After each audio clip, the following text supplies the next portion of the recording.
Hello, Liverpool fans.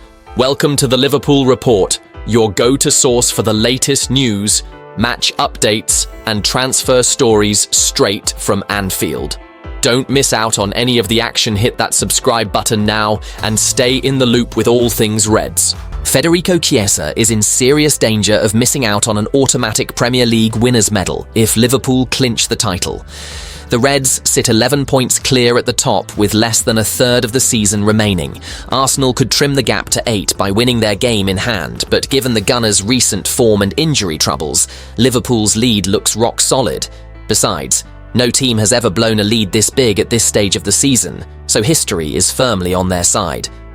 But while that'll be music to the ears of most in Liverpool's camp, it leaves Chiesa in a nervy race against time.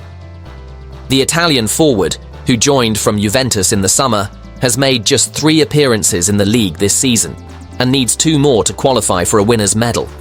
That said, he could still be given one without reaching playing the necessary 5 Premier League games. This is because the champions are given 40 medals in total and can distribute them to whoever they wish, providing that every player with 5 or more appearances in the Premier League that season has received one first. Fitness problems haven't helped, but Chiesa, 27, has barely had a look in under manager Arneslot, having been limited to just 7 minutes of action in the Premier League since September. With Liverpool still fighting on 3 fronts, there's every chance Slot will have to rotate his players in the coming weeks. But Mo Salah's impeccable goal-scoring form means opportunities on the right flank. Chiesa's natural position are limited. Things aren't much easier for him on the left, with the likes of Luis Diaz, Diogo Jota, Curtis Jones and Cody Gakpo all vying for the spot as well. Chiesa isn't the only Liverpool star on the verge of missing out on a medal. Jadon Danns, who has played in both the Premier League and Champions League this season, is 4 appearances short of 1 and won't earn any more after being loaned out to Sunderland. Reserve goalkeeper Vítězslav Jaros also needs 4 more, but with both Alisson and Kawhimin Kelleher now fit, getting game time will be tricky. Others like Trey Nyoni, Tyler Morton and James McConnell, who have each played multiple games in other competitions, are 5 games short in the league and look unlikely to qualify. Despite spending much of the season on the sidelines, Chiesa has still managed to rack up 10 appearances for Liverpool so far. In those games, he's notched 3 goal contributions, a reasonable feat, considering he's only made 3 starts. He wouldn't be the first senior player to narrowly miss out on an automatic winner's medal. Calvin Phillips made just 4 appearances for champions Manchester City last season, and the same thing happened to Cole Palmer, who's now at Chelsea in 2021-22. The last time Liverpool won the league in 2019/20, Harveyelliott was 3 games short of a winner's medal, a fate narrowly avoided by teammate Jones, who made 6 appearances that season. Thankfully, both players are guaranteed medals if the Reds clinch the title this term, with Elliott already notching 10 appearances and Jones making 22. Mohamed Salah has been told he should be considered for the Ballon d'Or despite being not perfect and scruffy in front of goal. The Liverpool forward is currently at the centre of a fiery debate over whether he should be named the world's best player. The controversy was sparked when Anfield legend Jamie Carragher suggested success in the Africa Cup of Nations would not help Salah's cause in winning the top accolade. Carragher has since attracted criticism for suggesting that AFCON was not a major tournament and had hampered Salah's chances of gaining recognition previously. Ex-Manchester United star Rio Ferdinand was among those who accused him of trying to devalue the competition, sparking a war of words between the former rivals. Salah is currently enjoying an excellent campaign at Liverpool under Arne Slot, with 42 goal contributions to his name as his team chases a possible Premier League and Champions League double. A new figure has now weighed in on the strength of the Egyptian's credentials to win the Ballon d'Or in the form of ex-United goalkeeper Ben Foster. Speaking on his Fozcast podcast, Foster said that he believes Salah should be the main contender for the prize as long as Liverpool succeed in their bid for silverware. The former England international's comments came despite him admitting that he doesn't always find the attacker's style of play the easiest to watch. Mo Salah is so strong. I know there's a lot of people who say technically he might not be absolutely perfect, but who cares? Foster said. If Liverpool go on to become Champions League finalists and they're winning the Premier League, he has got to be at the top of the list. He's not technically perfect, but with everything else, he is 10 out of 10. Even when he's scruffy with his finishes, it still goes in the back of the net. The discussion over the merits of Salah's claim to the Ballon d'Or began following an awkward moment in the Sky Sports studio on Sunday. Both Micah Richards and Daniel Sturridge called Carragher out after he appeared to disregard AFCON as the trio were analysing Liverpool's impressive 2-0 win away to Manchester City. Carragher said, "I think the problem is the fact he's with Egypt and he's probably not playing in the major tournament as such, or maybe got a great chance of winning. I think it's either the Champions League or the major tournament." That prompted both Richards and Sturridge to pull Carragher up, with Richards arguing, "Just to say AFCON is a major tournament because a lot of people will be at home saying they aren't taking it serious. AFCON is a big tournament, just so you know." Former Sky Sports pundit Richard Keys has since slammed people in Europe who struggle to give due credit to international football on other continents. While not naming Carragher directly, Keys said in a post on his blog, "Seriously. What ignorance. Unforgivable ignorance. Time and again down the years I've referenced the arrogance of so-called experts that live and work within the borders of the UK who think nothing beyond their territory matters." The controversy around his comments saw Carragher later try to clarify them in a post on X. He wrote, "The point I was trying to make yesterday was that Mo Salah is at a disadvantage playing for Egypt in terms of him winning the Ballon d'Or. If Salah had an average season at LFC but won the AFCON and was MVP, I don't think he would win the Ballon d'Or, because I don't think AFCON carries the weight of other tournaments. But if Mbappe had an average season at Real Madrid but won the World Cup 2 Euros, he would still have a great opportunity."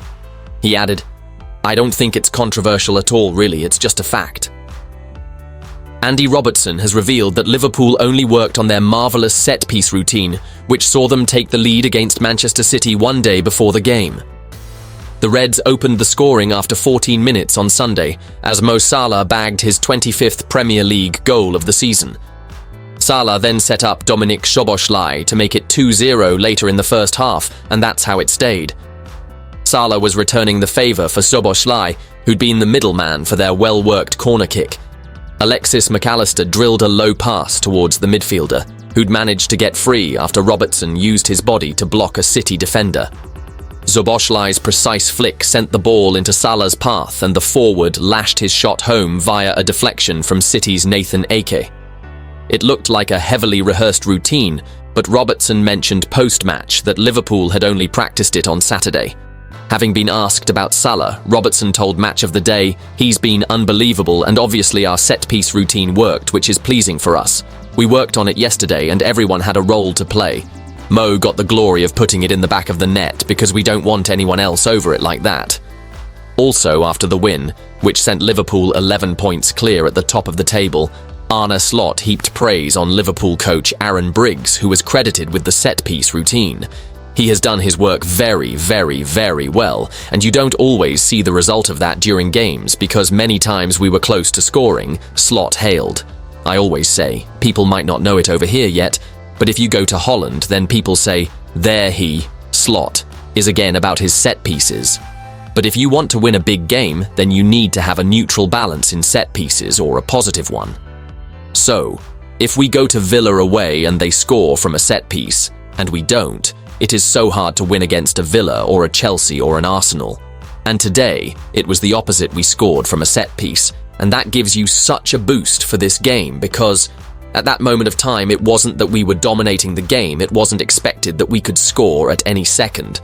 So, yeah, set pieces are vital. We started with a new group of people this season, and we need to give them a bit of time because I think that's also what you see at Arsenal. When they started working, it wasn't immediate. It takes a bit of time before you see the result, and that's what we're hoping for in the upcoming 11 games as well. Liverpool legend Steven Gerrard would appear to have mixed feelings on the possibility of returning to Rangers.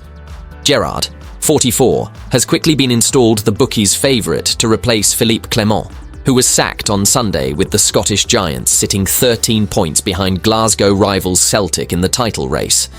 Belgian coach Clement had been in charge since October 2023, but Saturday's 2-0 defeat at home to St Mirren marked the end of his reign. Rangers haven't been able to successfully replace Gerrard since he left Ibrox to manage Premier League side Aston Villa in November 2021. Giovanni van Bronckhorst had a year in charge, and although the Dutchman led Rangers to the Europa League final and won the Scottish Cup, he was sacked a few months later. Michael Beale, Gerrard's former assistant, then came in but was also dismissed after 12 months. Now the Gers have changed managers mid-season once again, with their title hopes fading fast, and only the Europa League left as far as cup competitions go. So, could Gerrard return? Shortly after Villa sacked him in 2022, fellow ex-Liverpool captain Graeme Souness, who played for and managed Rangers, revealed, "I saw Steven a couple of weeks ago in Portugal. He seemed in fine form, and I said to him, 'Are you wanting to go back?' And he said, 'Give it a bit of time and I'll go back if something comes along that is interesting to him, back into the game.' I don't see him going to Glasgow Rangers. Would the supporters be happy with him going back? I'm not sure. They think he left them at a difficult time. I'm not sure." Rangers hero Ali McCoist, however, said earlier this month, "It wouldn't surprise me if Steven Gerrard came back to Ibrox. He's obviously held in really high regard by the supporters because of the league title he won, and his next job is going to be vitally important for him. Things haven't gone according to plan for him after he left Rangers. A little bit like Frank Lampard going to Coventry, his next appointment was really important to him as well. Gerrard remains the only man to lead Rangers to a Scottish title since their liquidation in 2012 and subsequent rise back up the divisions. The 44-year-old is currently a free agent after leaving Saudi Arabian side Al Ettifaq in January, a position which he'd held since July 2023. He's since been linked with other vacancies, including at Championship promotion hopefuls, Blackburn Rovers and League Two bottom dwellers, Carlisle United, although Mirror Football understands that no talks took place with the latter club. Rangers don't have long until their next match, as they're due to face Kilmarnock on Wednesday. Gerrard isn't the only name being mentioned though, as TalkSport report that former Rangers midfielder Barry Ferguson will meet Ibrox Chiefs on Monday to discuss taking job for the rest of this season.